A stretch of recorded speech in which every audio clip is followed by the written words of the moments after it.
प्रधानमंत्री नरेंद्र मोदी इस वक्त अन्य देशों के जो राष्ट्राध्यक्ष आए हैं और प्रतिनिधिमंडल के सदस्य आए हैं उन सभी का स्वागत करने के लिए एक रात्रि भोज का आयोजन किया गया है। और इस रात्रि भोज में सभी राष्ट्राध्यक्ष और सभी मेहमान हिस्सा ले रहे हैं। भारत इस बार ब्रिक्स शिखर सम्मेलन का मेज़बान देश है और आज हम जानते हैं कि जिस तरीके से दिन भर में महत्वपूर्ण द्विपक्षीय वार्ताएं हुई हैं, उसके बाद ये एक महत्वपूर्ण मौका है जब सभी बिम्स्टेक और ब्रिक्स देशों के राष्ट्राध्यक्ष और मेहमान इस वक्त इकट्ठा हुए हैं इस रात्रि भोज कार्यक्रम में।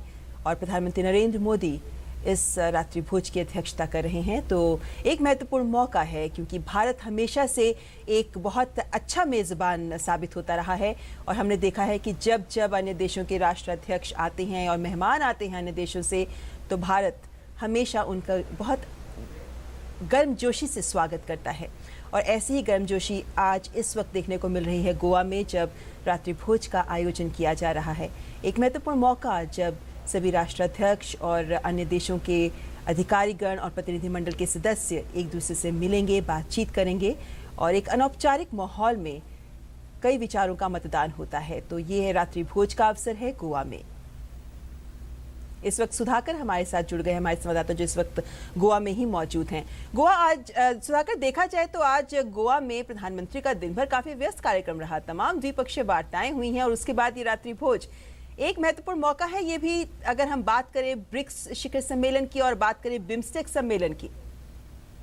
जी बिल्कुल, आप सीधी अगर तस्वीरों में अगर देख पा रही हैं ममता, तो आप देख सकती हैं जो प्रधानमंत्री मोदी के प्रधानमंत्री बनने के बाद से लगातार जो मोदी जैकेट फेमस हुआ है, उस मोदी जैकेट में जो सारे ब्रिक्स लीडर्स इस वक्त दिख रहे हैं। और ये एक जब भी कोई ब्रिक्स समिट होता है, जो वहाँ का स्थानीय परिधान है, उस परिधान में तमाम लीडर सामने आते हैं, इकट्ठा ग्रुप में फोटो होती है। तो ये एक तरह का एक इनफॉर्मल माहौल में आज जो बातचीत होनी है शीर्ष नेताओं के बीच, तो इस परिधान में तमाम नेता नजर आ रहे हैं और एक भारतीयता का रंग आप चढ़ा हुआ आप देख सकती हैं तमाम ब्रिक्स नेताओं के ऊपर, चाहे शी जिनपिंग राष्ट्रपति हो, जैकब जुमा हो, ब्राजील के राष्ट्रपति हो या राष्ट्रपति पुतिन हो। प्रधानमंत्री मोदी की अपनी खास पहचान तो है ही इस जैकेट की वजह से। सीधे तौर पर अगर पूरे ब्रिक्स सम्मेलन की बात करें तो पीएम मोदी की बहुत ज्यादा छाप है, क्योंकि सम्मेलन शुरू होने से पहले जिस तरह की भी तैयारियां की गई, क्योंकि एक बहुत ठोस जमीन बनाई गई, कुछ ठोस फैसले हो सके, कुछ ठोस आउटकम निकल सके, क्योंकि सिर्फ ऐलानों की बात नहीं है। ऐलान पहले भी होते आए हैं, ब्रिक्स ने पहले भी बहुत सारे ऐलान किए हैं, लेकिन जमीन पे वो तमाम ऐलान दिखाई दें, उससे जो ब्रिक्स देशों की जनता है उसका फायदा हो, इस तरह के ऐलान सामने आए, उसकी कोशिश थी।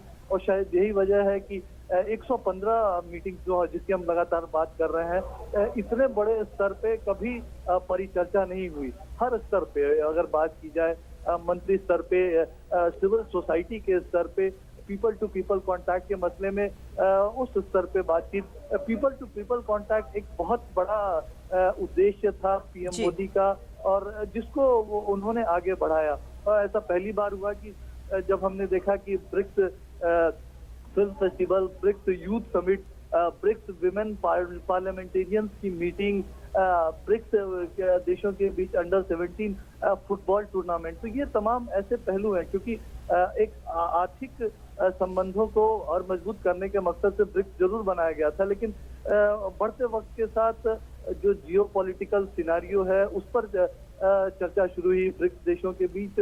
उसके बाद संबंधों को और गहरा करने के लिए लोगों के बीच संबंध मजबूत बनाना भी जरूरी था, और उन उद्देश्यों पर जो आगे बढ़ते हुए ये तमाम पहले की गई। और ये आप तस्वीरें देख सकती हैं, बिल्कुल ये एक सरप्राइज था। ये खास एक डोम बनाया गया जिसके आगे ब्रिक्स का लोगो है, और इनफॉर्मल डिनर से पहले प्रधानमंत्री मोदी के साथ जो तमाम ब्रिक्स लीडर यहाँ एक ये ग्रुप फोटो के लिए रुके हैं, और तमाम आप सारे गेस्ट जो हैं, ब्रिक्स सारे नेता हैं, उनको आप इन मोदी जैकेट में देख सकती हैं। और ये एक हाथ मिलाकर ये एहसास जरूर कराएंगे पूरी दुनिया को कि ब्रिक्स अब जब आवाज देगा, ब्रिक्स जिन मुद्दों की बात करेगा, वो बात पूरी दुनिया को सुननी पड़ेगी, उस बात को माननी भी पड़ेगी, क्योंकि हम सिर्फ 43% आबादी का प्रतिनिधित्व नहीं करते हैं।